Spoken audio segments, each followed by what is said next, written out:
Hey Elizabeth, how you doing? Okay, so I've got your work up here. So when I open this up, the first thing I see is that it's oriented this way, sideways. So the one thing I want you to keep in mind is how important it is to make it really easy for your presentation work to be viewed. Not only for submitting to class projects, but also in the situation when you transition into your professional career. You always want to make your presentations um, as easily to view as possible for the person that's reviewing the work. So in this case, what I had to do is, since it's oriented like this, I'm going to close it. I just downloaded it, and we'll just go ahead and rotate it like that. So, but moving forward, please try to remember to keep these oriented in the proper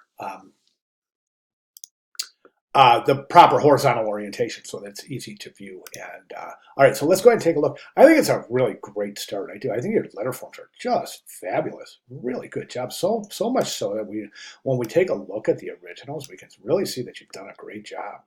A nice job depicting that variable width stroke where it's thinner through here and thinner through here than in the other parts of the letter form. This is much thinner here than it is here, and you've represented that, although I think it could be emphasized a little bit further.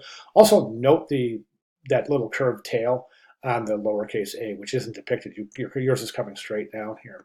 The other thing I notice is that we've got actually we've got the baseline and the cap line, but the mean line isn't drawn in. So the mean line is the line that connects the the tops of the lowercase letters.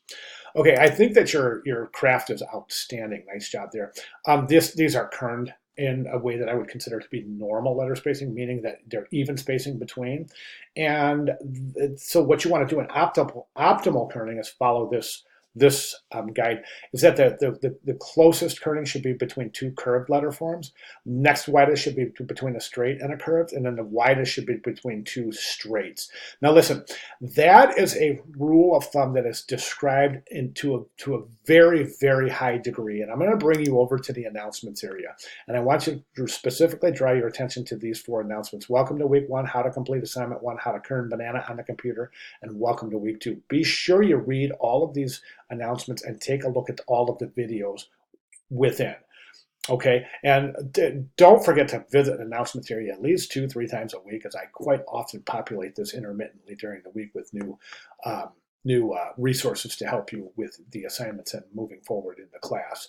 So the next thing I want to, oh, and yeah, definitely look at these. These rules of kerning are described to a very high degree, and I also explain, again, to a very high degree, the importance of letter spacing as it relates to readability, legibility, and ultimately retention. So be sure to review those videos. Now, moving forward, the last thing I want to mention is that it looks like, and I'm mentioning not only to you, I'm mentioning this to all students who missed the Wednesday deadline for this assignment. The class is set up like this, and as we move forward through the class, you'll get the best out of the class if you adhere to the project deadlines. And the reason is because the first iteration of all of the assignments is due Wednesday typically. And then we make comments, we critique, I give you recommendations for improvement, and then you apply those recommendations to work for your resubmission on Sunday.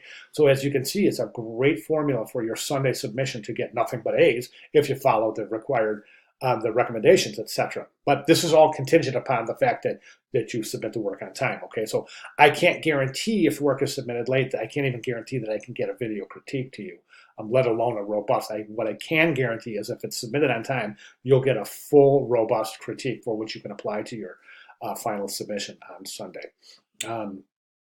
Might as well take advantage of that, right? That's the way the class is set up. It's set up so to give students a real leg up on getting good grades in the class. So I'd like to see you take advantage of that. All right, Elizabeth, good job. Great start. If you have any questions at all, please let me know. Thank you very much.